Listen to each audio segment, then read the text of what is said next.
Olá, eu sou o professor Evandro Ramos, seu curso técnico em enfermagem. Estamos agora desenvolvendo o conteúdo da disciplina Sistematização da Assistência de Enfermagem 1, SAE 1.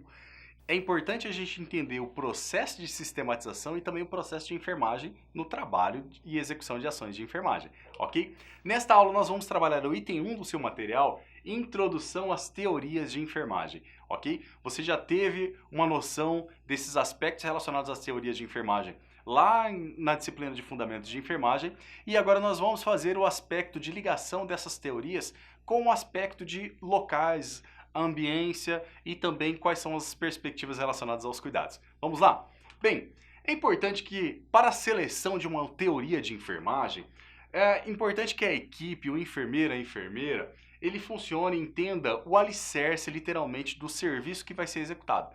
A partir desse alicerce estrutural, dessa questão estrutural da empresa, ou do hospital, ou da atenção básica, vai se implantar um processo de enfermagem baseado em alguma teoria específica que já exista e, nesse sentido, trazer a qualidade no atendimento à saúde.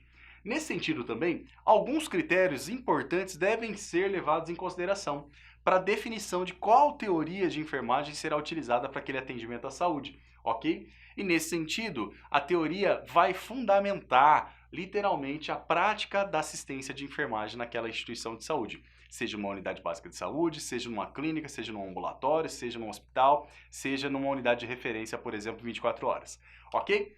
Bem, para considerar, então, o enfermeiro ele levará em consideração o seguinte: a missão, o valor e a visão da empresa, da instituição, literalmente pensando nos serviços de enfermagem, quais são, obviamente, as questões que essa empresa, essa instituição terá aí de provisão para o futuro.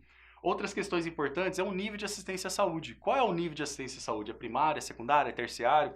Qual é o número de clientes que ele atende? Qual é o volume? Qual é a frequência? Quais são os tipos de atendimento? Ok? E a razão de ser da enfermagem também é levada em consideração na concepção de qual teoria será, obviamente, indicada para utilizar na prática. Então, existem na prática metaparadigmas da enfermagem que nós devemos, como profissionais, compreender para também buscar aí algumas questões importantes. Então, por exemplo, metaparadigma relacionado à pessoa, saúde, ambiente e também relacionado à enfermagem, para o estabelecimento dessas teorias de enfermagem. Então, relacionado à pessoa, aquele que recebe o cuidado, por exemplo, é uma metaparadigma relacionado às ações de enfermagem que vamos praticar. Em relação à saúde, a finalidade do cuidado da enfermagem. A saúde é o que a gente quer alcançar para aquele indivíduo que a gente está prestando atendimento. Concorda comigo? Então a gente quer melhorar ou até mesmo alcançar literalmente um processo contínuo de restabelecimento de saúde daquele indivíduo. O ambiente, o metaparadigma de ambiente, é o entorno imediato, literalmente em que se encontra a pessoa que recebe esse cuidado. Qual pode ser esse entorno, professor? Pode ser a casa dele, no ambiente domiciliar, pode ser a unidade básica de saúde, pode ser o entorno da comunidade, pode ser um centro de convivência do idoso, por exemplo, como você viu em disciplina relacionada à gerontologia, ok? Então esse ambiente está relacionado com o entorno. Nesse sentido também vai facilitar o processo de práticas de enfermagem.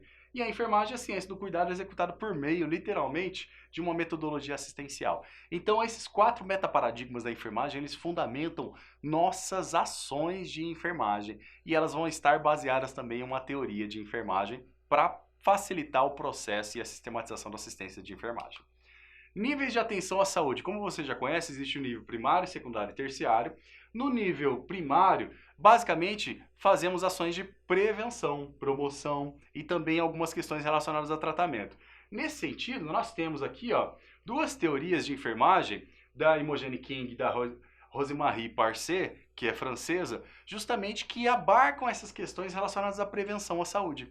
Então, para você compreender de maneira mais específica, nós temos teorias de enfermagem específicas para a atenção primária, por exemplo. Na atenção secundária, é baseada as questões de atenção à saúde relacionada a tratamento. Faz promoção, faz proteção, faz recuperação, mas está relacionada a tratamento, ok? Nesse sentido, nós temos a teoria da Wanda Horta, nós temos a teoria também da Dorothea Oren e nós temos a teoria da Hildegard Piplo. E nesse sentido, essas três teorias elas baseiam as questões relacionadas a tratamento e vão ser utilizadas também na atenção secundária. Na atenção terciária, basicamente se faz processo de reabilitação, reabilitar, restaurar a saúde daquele indivíduo. E nesse sentido também nós temos uma teorista, Callista Roy, que criou a sua teoria relacionada a esses processos que estão ligados intrinsecamente às questões de reabilitação. Consegue compreender então agora as dinâmicas relacionadas às teorias de enfermagem na prática social da saúde e também da enfermagem? Bacana. Vamos aprofundar um pouco mais? Bem, a teoria de alcance dos objetivos da Imogen King, ela basicamente permeia o seguinte: o enfermeiro ele encontra-se em posição de avaliar o que as pessoas conhecem sobre sua saúde e a forma como elas agem. Então, nesse sentido amplo do ser, através do processo de interação humana, equipe, profissional, paciente, paciente, paciente, paciente acompanhante familiar, por exemplo, equaciona o seu conhecimento científico e sua self, que está relacionada ao cliente. Pessoa, família e coletividade. Nesses aspectos também conseguimos aí compreender a magnitude da grandeza dessa teoria. A teoria de vir a ser humano de Rosemarie Parcet, os enfermeiros eles orientam os indivíduos e as famílias nas escolhas das possibilidades de mudança no processo de saúde. Então o enfermeiro vai estar ali constantemente fazendo essa orientação específica, literalmente para eles escolherem, dando mais embasamento para o cliente escolher, ter bastante ciência para ele poder diferenciar um tipo de assistência da outra, um tipo de tratamento da outra, por exemplo. E a prática enfoca o esclarecimento do significado também do enfermeiro, e o enfermeiro ele age como um guia, literalmente, para escolher essas possibilidades, ok? A teoria de enfermagem das necessidades humanas básicas de Wanda Horta também. A enfermagem é uma ciência, a arte de assistir o ser humano no atendimento das suas necessidades humanas básicas. Então ela parte literalmente das necessidades humanas básicas, nesse sentido voltada a tratamento e também a outras questões, para torná-lo independente novamente. Ele era independente, pelo processo de doença tornou-se dependente, e a teoria da Wanda Horta justamente são ações que pesquisa e atua com ações de enfermagem no sentido de restabelecer e garantir a volta, o restabelecimento da independência do indivíduo, ok? É fazer pelo ser humano aquilo que ele não pode fazer por si mesmo, literalmente. Então vamos fazer ações que ele não consegue fazer sozinho. Dar nutrição, dar banho, dar medicação, coisa que antes ele conseguiria fazer sozinho até esse restabelecimento dessas funções principais, ok? A teoria de autocuidado da Dorothea Oren, ela tem suas bases aí de percussão de estudo literalmente relacionadas ao seguinte, que justifica a prática da enfermagem a ausência da capacidade do indivíduo em manter a continuidade, qualidade e quantidade também, literalmente, de autocuidar-se.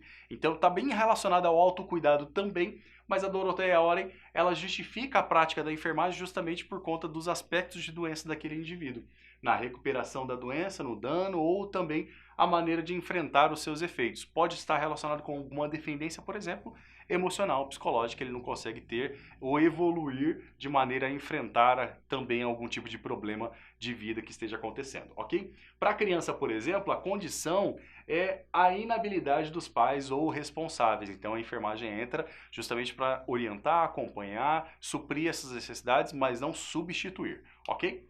A teoria das relações interpessoais de Hildegard Piplo, ela traz que a enfermagem estabelece um relacionamento interpessoal terapêutico eficaz. Por isso que é importante esses aspectos de relacionamento paciente-cliente, ou profissional-cliente, paciente-paciente, paciente também acompanhante.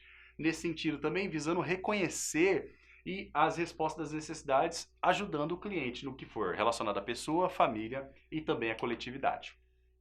A teoria de adaptação da Callista Roy, a enfermagem dá o apoio e promove respostas adaptativas desse indivíduo em relação a 4 mecanismos de adaptação: necessidades fisiológicas, autoconceito sobre si próprio, a função de papel que ele exerce na comunidade, na família, ele é pai, ele é mãe, ele é filho, ele é gerente, ele é gestor, ele é empregado, ele é pastor, ele é padre, ou seja, a função de papel na comunidade, e também a interdependência, qual é o grau de interdependência que ele tem em relação aos seus próprios cuidados. E essas respostas adaptativas são aquelas que atrelam positivamente a saúde. Bem, para finalizar então esse tópico, nós visualizamos nessa aula o item 1, introdução às teorias de enfermagem, relacionamos com os níveis de atenção à saúde. primário, secundário e terciário. Espero que você tenha compreendido todos esses aspectos, esse interrelacionamento das teorias.